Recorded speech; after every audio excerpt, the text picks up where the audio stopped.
Hi. Hello. We're going to do something. I'm going to be sharing some of my favorite sermons of Martin Luther King's. Here's a little picture my daughter drew of Martin Luther King. These are really important sermons to read, especially now in today's climate and environment. Especially just for the simple reason that Martin Luther King is teaching us what Jesus wants us to know and wants us to do. And we have a real need to hear a couple of these sermons, I think, in particular. And the first one is called On Being a Good Neighbor.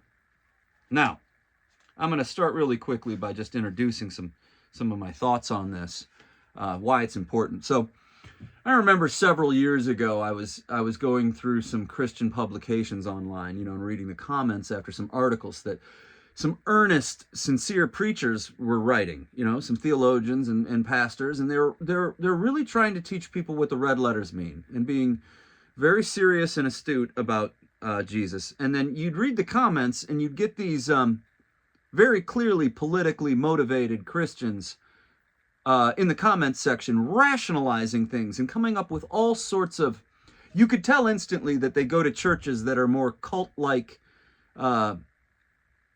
weird, warped, worldly, political churches.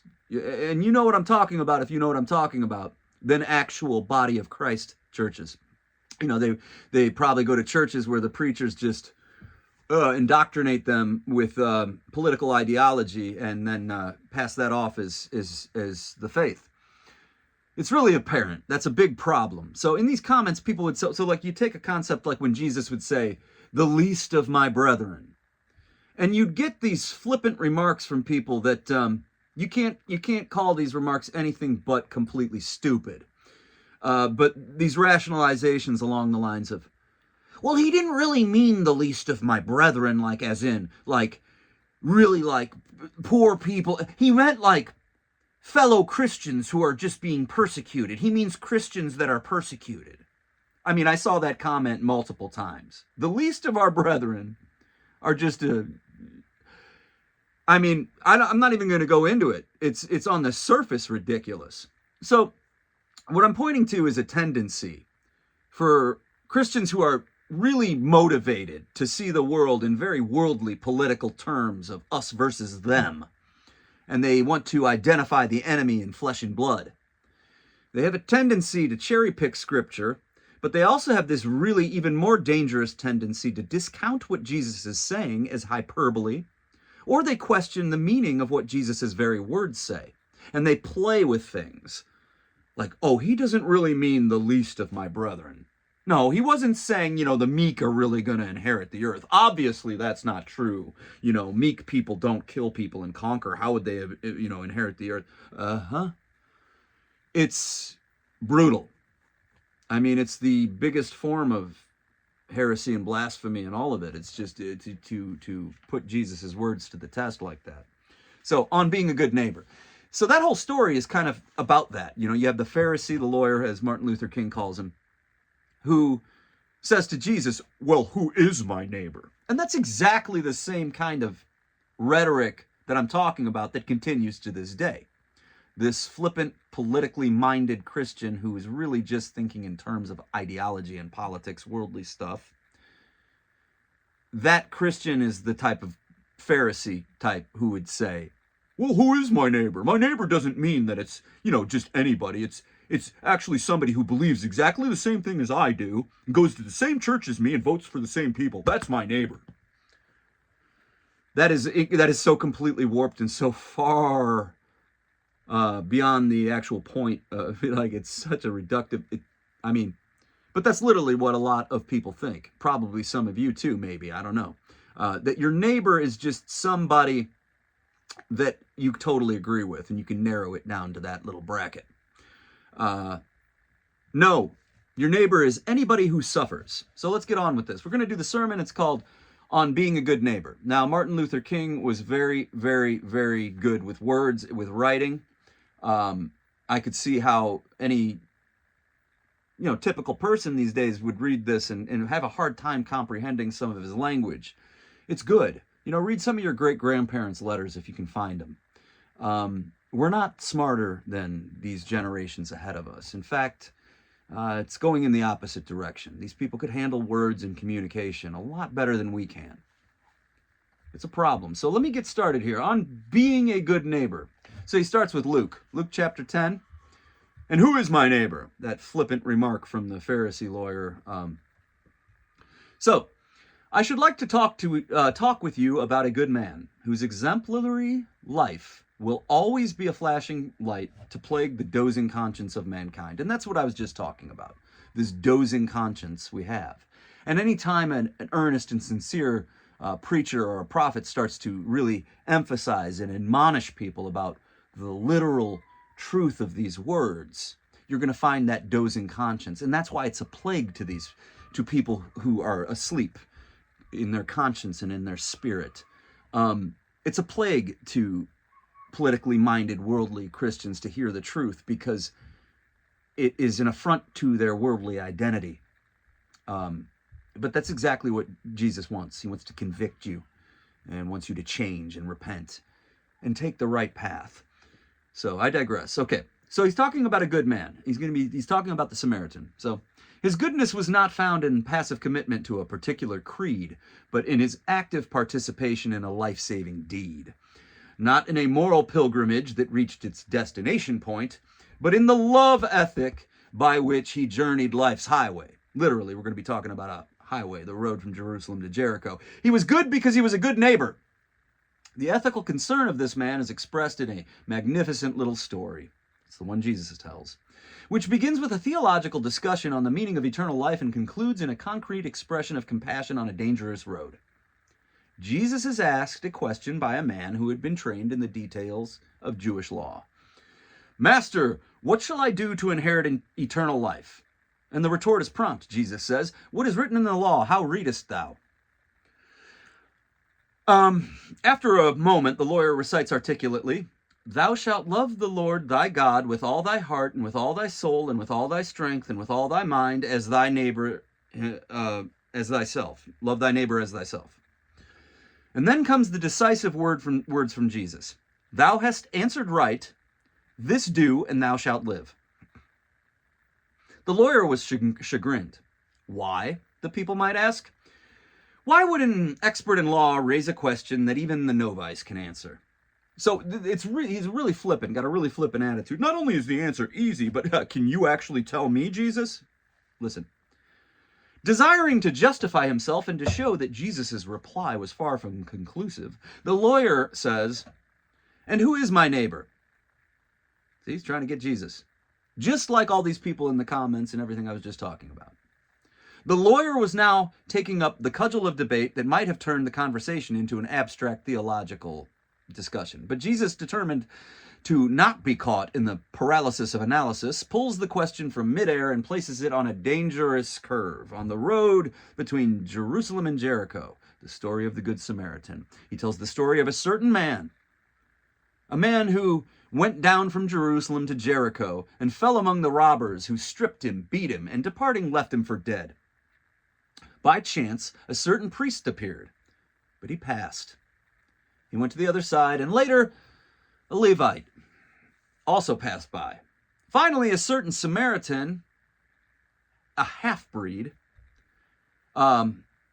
people who the Jews had no dealings with, appears. When he sees the wounded man, he's moved with compassion. He administers first aid. He places him on his beast, and he brings him to an inn and takes care of him, right? Who is my neighbor? I don't know his name, Jesus says, in essence.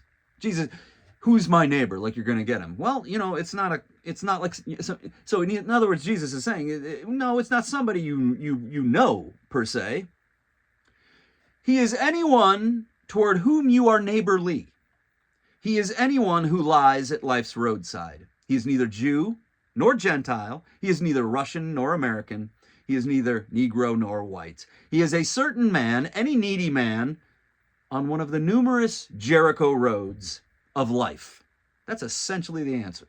So Jesus defines a neighbor not in a theological definition, but in a life situation.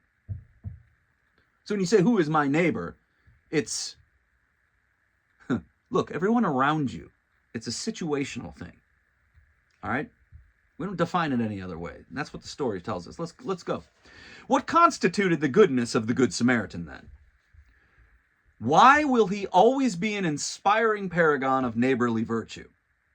It seems to me that this man's goodness may be described in one word: altruism.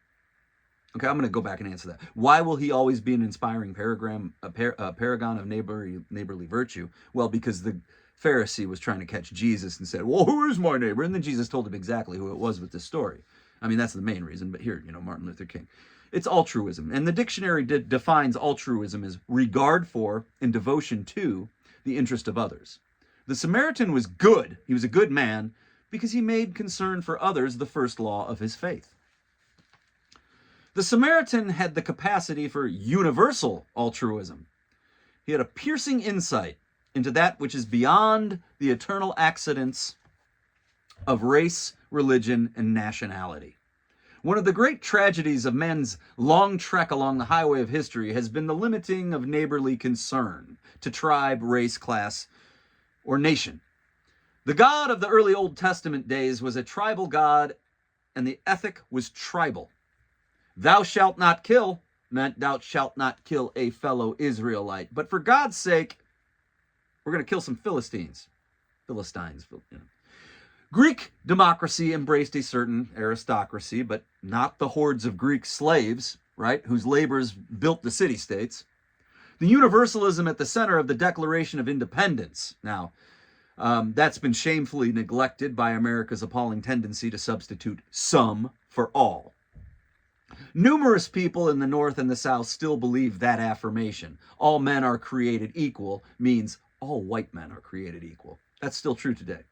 Our unswerving devotion to monopolistic capitalism makes us more concerned about the economic security of the captains of industry than for the laboring men whose sweat and skills keep industry functioning. What are the devastating consequences of this narrow group-centered attitude? It means that one does not really mind what happens to the people outside his group. If an American is concerned only about his nation, he will not be concerned about the people of Asia, Africa, South America. Is this not why nations engage in the madness of war without the slightest sense of penitence?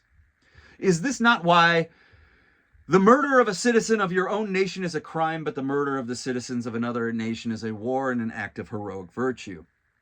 If manufacturers are concerned only in their personal interests, they will pass by on the other side while thousands of working people are stripped of their jobs and left displaced on some Jericho road as a result of automation. This dude was talking about this a long time ago.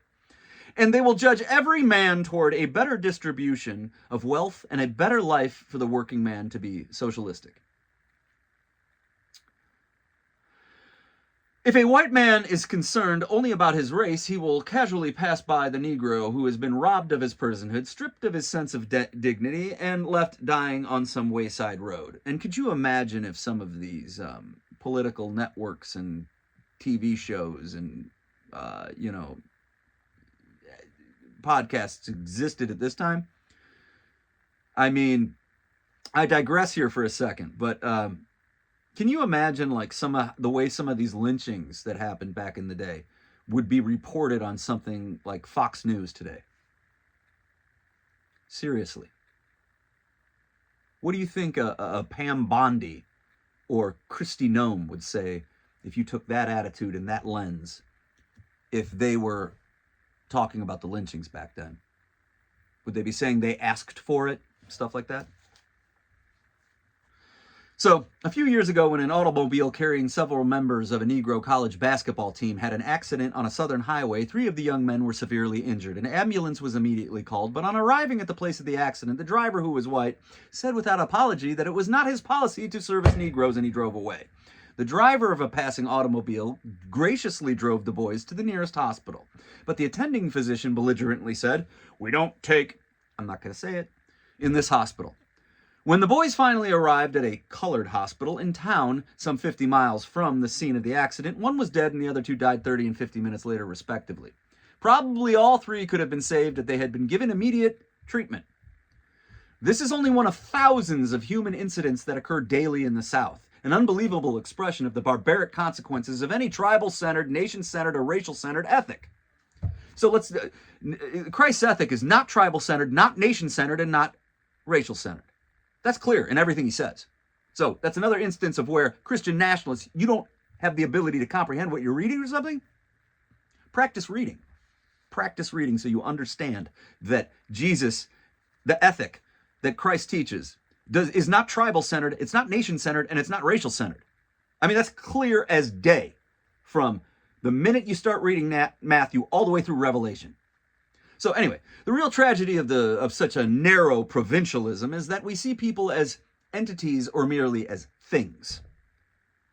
You're not going to spread the gospel or evangelize to people that you don't see as equal human beings with the potential to be evangelized to. Therefore, you're incapable of doing any mission that Jesus asks you to do. All right, a spiritual, okay, too seldom do we see people in their true humanness. A spiritual myopia limits our vision to external accidents. We see men as Jews or Gentiles, Catholics or Protestants, Chinese or American, Negroes or whites, and we fail to think of them as fellow human beings made from the same basic stuff as we, molded in the same divine image. The priest and the Levite, they saw only a bleeding body, not a human being like themselves, but the Good Samaritan will always remind us to remove the cataracts of provincialism from our spiritual eyes and see men as men.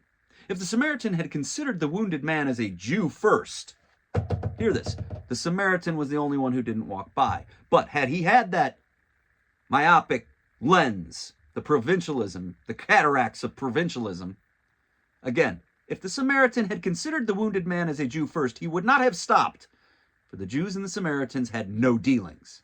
Jesus tells us that. He saw him as a human being first. That's why Jesus is telling the story, so we can learn the lesson. He was a Jew by accident. The good neighbor looks beyond the external accidents, the arbitrary things, and discerns those inner qualities that make all men and women human, and therefore brothers and sisters. The Samaritan possessed the capacity for a dangerous altruism. So it wasn't just a universal altruism, it's a dangerous altruism. Let's talk about that. He risked his life to save a brother who, remember, the world, culture, the patterns of this age taught the Samaritan that this was not his brother, this was his enemy, a Jew, who he should not be helping. Anyway, he risks his life to help whom the world is teaching him is not his neighbor. So when we ask why the priest and the Levite did not stop to help the wounded man, numerous suggestions come to mind, right? Perhaps they could not delay their arrival at an important ecclesiastical meeting. No, we don't have time to stop this wounded man. We have to get to our study here. We have to get to our meeting. Perhaps religious regulations demanded that they touch no human body for several hours prior to the performing of temple functions. So maybe they're following some Mosaic law that they'd be unclean if they helped them because they had to go do something religious.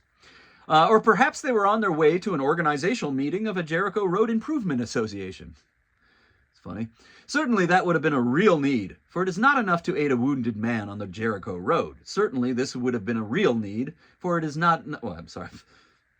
It is also important to change the conditions which make robbery possible. Okay. Philanthropy is commendable, but it must not cause the philanthropist to overlook the circumstances of economic injustice which makes philanthropy necessary. Maybe the priest and the Levite believed that it is better to cure injustice at the causal source. Well, we can't stop and help this guy now. He's beaten and stuff, but we need to go to town to have this council meeting to talk about how to make the roads better, and then we won't see this. But we got to go get to this meeting because we don't have time for this. So anyway, they didn't want to get bogged down. Maybe that was a reason, okay, with any single individual need. So these are probable reasons for their failure to stop, but yet there's another real possibility, and this one's good. Overlooked that they were afraid. So maybe these first two men who did not stop to help the beaten guy were just really scared. The Jericho Road was a dangerous road. When Mrs. King and I visited Holy Land, we rented a car, and drove from Jerusalem to Jericho. And as we traveled slowly down that meandering mountainous road, I said to my wife, I can now understand why Jesus chose this road as the setting for his parable. Jerusalem is some 2,000 feet above and Jericho 1,000 feet below sea level. The descent is made in less than 20 minutes. Many sudden curves provide likely places for an ambushing and expose the traveler to unforeseen attacks. Long ago, the road was known as the Bloody Pass. So it is possible that the priest and the Levite were afraid that if they stopped, they too would have been beaten and robbed. Perhaps the robbers were still nearby. Or maybe the wounded man on the ground was a faker, and he wished to just draw in passing travelers to his side for a quick and easy seizure. I imagined that the first question which the priest and the Levite asked was, if I stop to help this man, what will happen to me? Think about that. That's important. If I stop to help this man, what's going to happen to me? But by the very nature of his concern, the Good Samaritan reversed the question. If I do not stop to help this man, what will happen to him? The Good Samaritan engaged in a dangerous altruism, universal and dangerous. So we so often asked, what will happen to my job, my prestige, or my status if I take a stand on this issue? Will my home be bombed? Will my life be threatened? Or will I be jailed? The good man always reverses this question. Albert Schweitzer did not ask, what will happen to my prestige and security as a university professor and to my status as a Bach organist if I work with the people of Africa? But rather he asked, what will happen to these millions of people who have been wounded by the forces of injustice if I do not go and help them? Abraham Lincoln did not ask, what will happen to me if I issue the Emancipation Proclamation and bring an end to slavery? But he asked, what will happen to the Union and to millions of black people if I fail to do it? The Negro professional does not ask, what will happen to my secure profession, my position, my middle-class status, or my personal safety if I participate in the movement to end the system of segregation? He asks, what will happen to the cause of justice and the masses of my people who have never experienced the warmth of economic security if I do not participate actively and courageously in the movement? The ultimate measure of a man is not where he stands in moments of comfort and convenience, but where he stands at times of challenge and controversy. The true neighbor will risk his position, his prestige, and even his life for the welfare of others. In dangerous valleys and hazardous pathways, he will lift some bruised and beaten brother on a highway.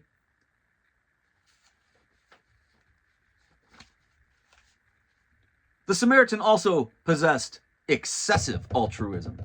Universal, dangerous, and excessive. With his own hands, he bound the wounds of the man and then set him on his own beast, and it would have been easier for him to pay an ambulance to take the unfortunate man to the hospital, rather than risk having his neatly trimmed suit stained with blood. True altruism is more than the capacity to pity. It is the capacity to sympathize. Pity may represent little more than the impersonal concern which prompts the mailing of a check, but the true sympathy is the personal concern which demands the giving of one's soul. Pity may arise from interest in an abstraction called humanity, but sympathy grows out of a concern for a particular needy human being who lies at life's roadside. Sympathy is fellow feeling for the person in need, his pain, his agony, and his burdens. Our mission efforts fail when they are based on pity rather than true compassion. Instead of seeking to do something with the African and Asian people, we too often sought only to feel something for them.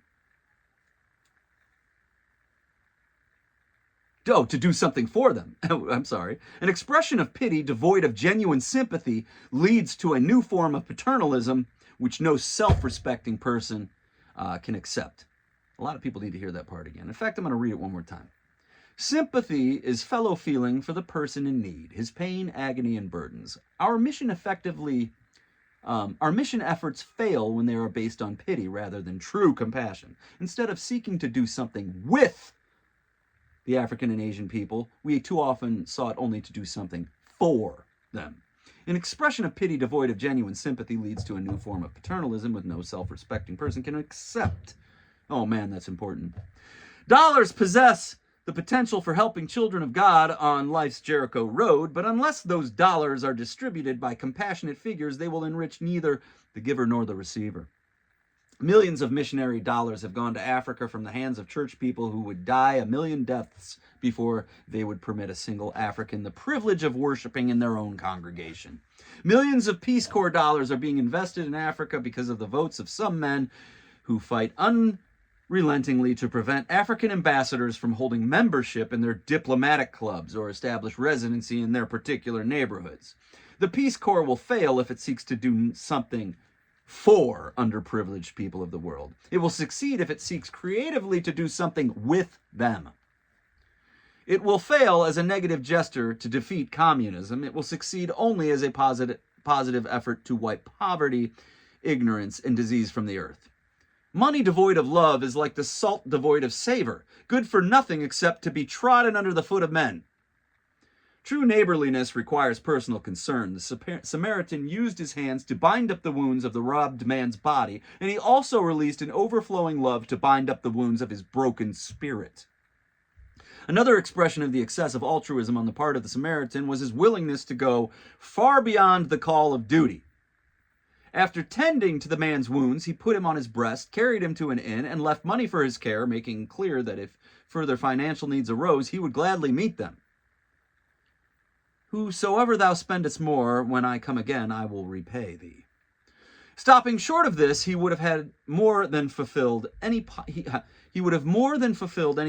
rule concerning one's duty to a wounded stranger. He went beyond the second mile. His love was complete. Dr. Harry Emerson Fosdick has made an impressive distinction between enforceable and unenforceable obligations. The former are regulated by the codes of society and the vigorous implementation of law enforcement agencies. Breaking these obligations, spelled out on the thousands of pages in law books, has filled numerous prisons. But unenforceable obligations are beyond the reach of the laws of society. They concern inner attitudes, genuine person-to-person relations, and expressions of compassion, which law books cannot regulate and jails cannot rectify. Such obligations are met by one's commitment to an inner law written on the heart. Man-made laws assure justice, but a higher law produces love. No code of conduct ever persuaded a father to love his children or a husband to show affection to his wife. The law court may force him to provide bread for the family, but it cannot make him provide the bread of love. A good father is obedient to the unenforceable. The Good Samaritan represents the conscience of mankind because he was also obedient to that which could not be enforced. No law in the world could have produced such unalloyed compassion, such genuine love, and such thorough altruism. In our nation today, a mighty struggle is taking place. It is a struggle to conquer the reign of an evil monster called segregation and its inseparable twin called discrimination. A monster that has wandered through this land for well nigh 100 years, stripping millions of Negro people of their sense of dignity and robbing them of their birthright of freedom. Let us never succumb to the temptation of believing that legislation and judicial decrees play only minor roles in solving this problem. Morality cannot be legislated, but behavior can be regulated. Judicial decrees may not change the heart, but they can restrain the heartless. The law cannot make an employer love an employee, but it can prevent him from refusing to hire me because of the color of my skin. The habits, if not the hearts of people, have been and are being altered every day by legislative acts, judicial decisions, and executive orders. Let us not be misled by those who argue that segregation cannot be ended by the force of law. But acknowledge this. We must admit that the ultimate solution to the race problem lies in the willingness of men to obey the unenforceable. Court orders and federal enforcement agencies are of inestimable value in achieving desegregation, but desegregation is only a partial, though necessary, step toward the final goal which we seek to realize: genuine intergroup and interpersonal living. Desegregation will break down the legal barriers and bring men together physically, but something must touch the hearts and souls of men so that they will come together spiritually, because it is natural and right. A vigorous enforcement of civil rights laws will bring an end to segregated public facilities, which are barriers to a truly desegregated society, but it cannot bring an end to their fears, prejudice, pride, and irrationality, which are the barriers to a truly integrated society.